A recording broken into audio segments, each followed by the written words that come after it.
दोस्तों, हिंदू धर्म ग्रंथों में हिरण्याक्ष की एक बहुत प्रचलित कथा है। महर्षि कश्यप और दिति के पुत्र हैं हिरण्याक्ष और ये एक दैत्य हैं। एक बार हिरण्याक्ष ने पृथ्वी को समुद्र में डुबा दिया और ले जाके पाताल में छोड़ दिया। फिर देवताओं ने विष्णु जी से प्रार्थना किया ताकि विष्णु जी पृथ्वी को समुद्र से बाहर निकालें।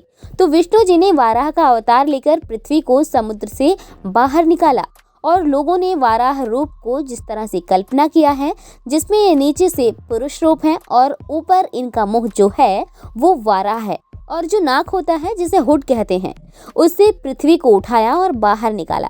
तो आखिर लोगों ने ये कल्पना क्यों किया कि ये पृथ्वी बिल्कुल गोल है और इसे किसी दूसरे समुद्र में जाके डुबा दिया। तो इसका कारण ये है कि जो कथाकार होते हैं वे सोचते हैं कि जो हमारी कथा है वो कहीं वैज्ञानिक नजरिए से पिछड़ न जाए। इसीलिए जब वैज्ञानिकों ने ये बता दिया कि पृथ्वी गोल है, तो जहाँ जहाँ कथाओं में पृथ्वी का जिक्र आया, कथाकारों ने मान लिया कि पृथ्वी गोल है।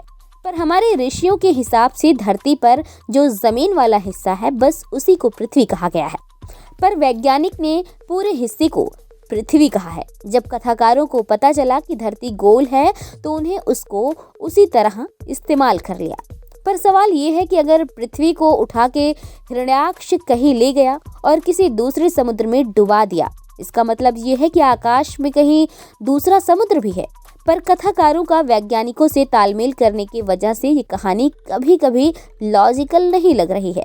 पर कुछ लोगों ने ये बताया है कि आखिर ऋषि मुनि असल में क्या बताना चाह रहे होंगे। हमारे ग्रंथों में जहाँ जहाँ भी पृथ्वी का इस्तेमाल किया गया है वो ठोस भूमि को ही कहा गया है और जिस समुद्र में डुबाने की बात कही जाती है वो वही समुद्र है जो पृथ्वी के ऊपर है। कोई दूसरा समुद्र नहीं बताया गया है। उन लोगों के द्वारा ये कहा गया था कि हिरण्याक्ष धरती पर आता है जिसके पास बहुत सारी शक्तियाँ हैं, क्योंकि वो ब्रह्मा जी का पुत्र है।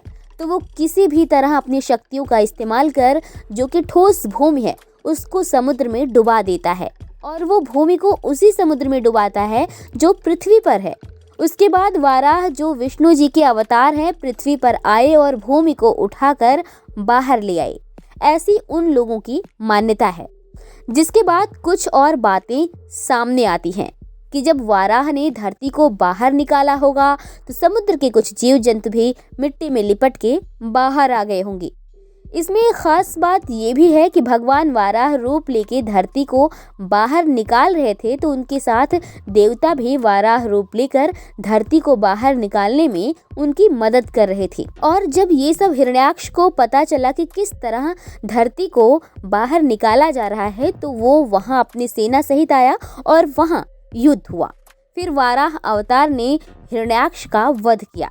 तो इन सारी चीज़ों के दौरान ये संभव है कि जो समुद्र के बड़े बड़े जीव जंतु होंगे वो मिट्टी में ऊपर आ गए होंगे और जो देवताओं ने वाराह रूप लिया था वो भी पृथ्वी पर ही छोड़ के गए होंगे। और आजकल जो बड़े बड़े फॉसिल्स मिलते हैं जिसे डायनासोर का बताया जाता है, संभव है ये वाराह का ही है, ऐसा उन लोगों का कहना है। उन लोगों का ये भी कहना है कि पहाड़ों पर लैंड स्लाइडिंग के बाद जो गोल गोल चिकने पत्थर दिखते हैं वो सिर्फ समुद्रों और नदियों में ही मिलते हैं। तो संभव है कि ये पत्थर उसी पहाड़ पर आ गए होंगे। आपको ये कमाल की कहानी कैसी लगी? अगर अच्छी लगी तो लाइक जरूर करें और चैनल को सब्सक्राइब करना बिल्कुल ना भूलें ताकि आप आनंद ले सकें ऐसी ही और भी शानदार वीडियोस की। Thank you.